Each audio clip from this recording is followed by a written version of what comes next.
네, 지금 인사검증 문제로 논란을 빚고 있는 문재인 정부의 조각 어떻게 되는지 최승현 기자와 함께 이야기 나눠보겠습니다. 네, 어서 오세요. 자, 오늘 문재인 대통령이 인사에 대해서 이야기를 했습니다. 어떻게 해석을 해야 할까요? 네, 야당 의원들과 국민들께 양해를 당부드린다는 전제를 달기는 했습니다. 네. 그렇지만 총리 후보자의 국회 인준이 늦어져 노력이 허탈한 일이 돼버렸다고 했고 네. 국민들께도 큰 걱정을 끼치고 있다고도 했습니다. 국회를 겨냥해 인준 지연 문제를 지적하는 듯한 인상입니다.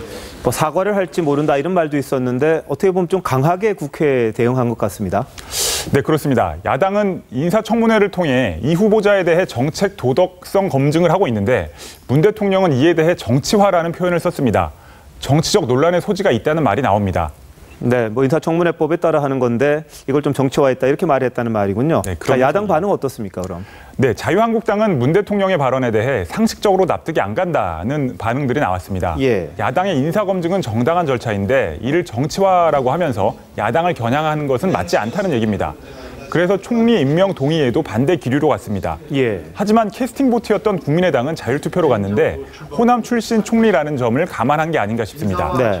문 대통령 취임 초기 높은 지지율도 영향을 미친 것으로 보입니다. 자, 뭐 여론조사를 보면은 뭐 임명 동의를 해줘야 된다 이게 많긴 하더라고요. 그럼 결국 국민의당이 캐스팅 보트를 진 국민의당이 여당에 동조를 한다면은 뭐 임명 동의안은 처리가 된다 이렇게 봐야 되겠네요. 네, 그럴 가능성이 높다고 봐야 될 것 같습니다. 예. 모레 본회의에서 표결을 하는데 국민의당이 사실상 찬성으로 돌아선 만큼 총리는 일단 임명할 수 있습니다. 문제는 문 대통령의 대야 강경 입장 때문에 야당이 자극을 받으면서 총리를 제외한 나머지 장관들 검증이 더 혹독해질 가능성이 높아졌다는 겁니다. 뭐 국무총리 좀 부담이 되니까 이제 장관들을 대상으로 좀 철저하게 하겠다 이런 이야기가 나올 법하긴 하네요. 그렇습니다. 자, 그런데 오늘 청와대가 아까 보도에도 보셨습니다만 2005년 7월을 기준으로 해서 이전의 위장 전입은 문제 삼지 말자 이런 새로운 기준을 만들었는데 이렇게 되면은 지금 문제가 된 위장 전입한 후보자들 다 해당이 안 되죠. 그렇습니다. 그 문재인 대통령은 오늘도 그 5대 비리에 대해서 이명박 박근혜 정부 후보자들의 문제라는 식으로 얘기를 했습니다. 네. 그런데 2005년 7월을 기준으로 적용을 하니까 이명박 박근혜 정부에서 위장 전입으로 낙마한 사람들조차 해당자가 한 명도 없었습니다. 물론 이들이 위장 전입 한 가지만으로 낙마하지는 않았지만 여러 가지 말들이 나오고 있습니다.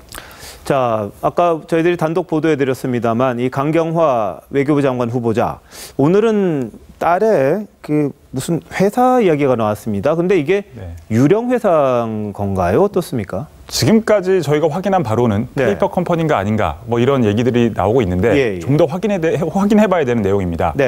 방금 보도를 보셨습니다만 그 강 후보자의 장녀가 설립한 회사에 부하 직원이 4천만 원이라는 거액을 투자했다는 사실 자체가 일단 논란이고요. 또 이 회사가 실제로 사업을 하는 회사인지 어떤 것인지 지금은 알 수가 없다는 게 또 문제입니다. 위장 전입보다 더 큰 문제가 될 수 있다는 관측이 나오고 있는 게 사실이고요. 강 후보자 장녀가 왜 이 회사를 설립했는지 또 부하 직원은 왜 사업을 안 하고 있는 회사에 6천만 원을 투자했는지 의문스러운 점들이 많습니다. 혹시 강 후보자가 부하 직원에게 장녀 회사에 투자하도록 시켰다면 도덕적, 법적 문제가 있을 수 있고요. 이 회사의 설립 목적이 무엇인지도 법적 논란의 대상이 될 수 있습니다. 자, 근데 강 후보자가 여기에 대해서 말한 건 없습니까? 네, 강 후보자는 이 부분에 대해서 명확한 입장을 밝히지 않았고요. 그리고 강 후보자는 그간 본인에 대해서 제기됐던 논란에 대해 대체로 청문회를 통해서 소명하겠다는 입장이라서 조금 기다려봐야 될 것 같습니다. 알겠습니다. 최 기자, 그러면 어떤 내용이 좀 더 밝혀지는지 나오는 대로 또 알려주시기 바랍니다. 네, 고맙습니다.